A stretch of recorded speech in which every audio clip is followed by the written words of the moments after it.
When Gravity was released in 2013, it wasn't just a box office success. It was also met with critical and academic acclaim. Gravity's style and story were described in terms typically reserved for high art. Film reviewers labeled the space disaster movie genuinely experimental and the world's biggest avant-garde movie. Film scholars were also taken with director Alfonso Cuarón. They praised the way he turned the film into a laboratory of the senses, and they called Gravity an experimental blockbuster. Did Gravity really go where no movie had gone before? A couple years have passed since its release, so let's ask ourselves, what is the weight of Gravity? Gravity is not heavy on plot, but its bare-bones narrative was singled out for praise, with critics and academics noting how the minimal plot makes way for a movie that focuses on pure bodily sensation. Indeed, the slight storyline recalls the early cinema of attractions, movies that relied more on curiosity and shock value than on narrative. Gravity's skeletal story takes us back to the origins of cinema in another way as well. In its compact 91-minute runtime, 84 if you exclude the end credits, Cuarón basically stages the same spectacular set piece 3 times. Space debris destroys a space shuttle, then a space station, then another space station. This evokes early cinematic experience, when traveling bioscope shows were often hosted on fairgrounds. Gravity is a modern-day version of that entertainment, a digital amusement park ride, a carousel where you get 3 goes for 1 ticket. It is cinema of a singular attraction. Remarkable, certainly, but hardly revolutionary. Gotta admit one thing. Can't beat the view. When Gravity was dubbed avant-garde and experimental, these adjectives most often referred to the movie's breathtaking 3D visuals. The characters are marooned in space, and Cuarón's whirling long takes express their disorientation. The camera's 3D gymnastics sabotage any sense of up or down, left or right. Direction is an abstraction in the gyrating visuals of Gravity, as it is in space.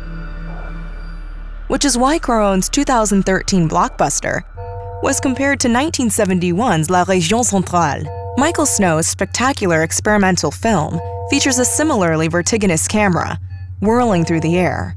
But this kind of negation of the horizon is hardly an invention of the movies, even experimental ones. Take action painting. I usually paint on the floor. This way I can walk around it, work from all 4 sides, and be in the painting. There is no beginning and no end. Jackson Pollock's paintings presage Snow and Cuarón's movies. These canvases and screens can be approached from all sides. They have freed themselves from the horizon and the horizontal. You know, the cool thing of this film is the film that you can watch in any position. You can watch it laying down, upside down, and it doesn't matter, it just keeps on going. Cuarón throws 3D technology into the mix, adding another dimension to the disorientation. But he wasn't the first to use this dizzying potential of 3D. When Werner Herzog made his documentary on the Chauvet cave paintings, the German auteur had a similar bit of fun with this new toy, the 3D camera.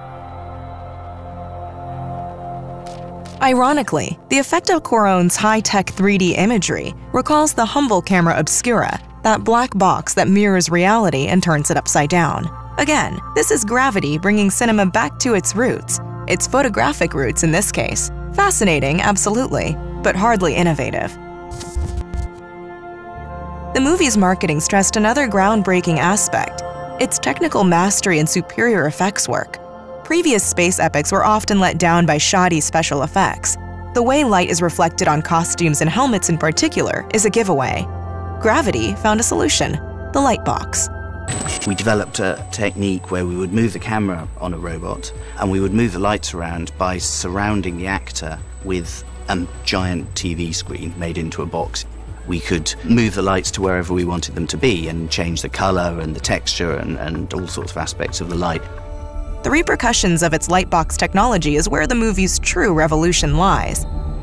Gravity blurred the lines between pre-production, production, and post-production. The 3D visual effects, a staple of post-production, were as good as finished before the shoot with the actors even began. The effects had to be ready for the makers to be able to use the LED box lighting technique that lights the actors with reflections of the computer-generated environment. Everything was written in stone. Everything from the camera movements, but also the timings.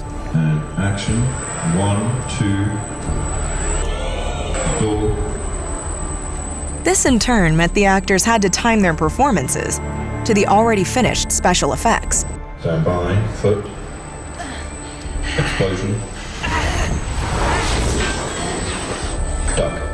In traditional filmmaking, man is the measure of all things. The physical performance of actresses and actors is the meter of the movie's timeline. Even cutting-edge effects based on motion capture techniques still use a human performance as their guideline. In Gravity, that performance is dictated by computer-generated graphics. Gravity is the first film where the actors are directed by a computer.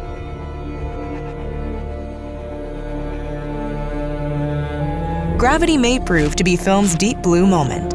Call it a blow against humanity. After 6 games over 9 days, Deep Blue, the IBM computer, beat Garry Kasparov, considered to be the best chess player in the history of the game. And whoa! Is this the pivotal juncture when the balance between man and technology shifts in favor of the latter? In any case, Gravity upends the century-old relation between performance and post-production, between physical expression and technology. The body has always been the metronome of the movies. Literally so, when movie cameras were still hand-cranked, whatever Buster Keaton and Dziga Vertov may have tried to make us believe. Metaphorically, when it was the performance of the actor that commanded the camera's gaze. Not anymore. If Gravity is the sign of films to come.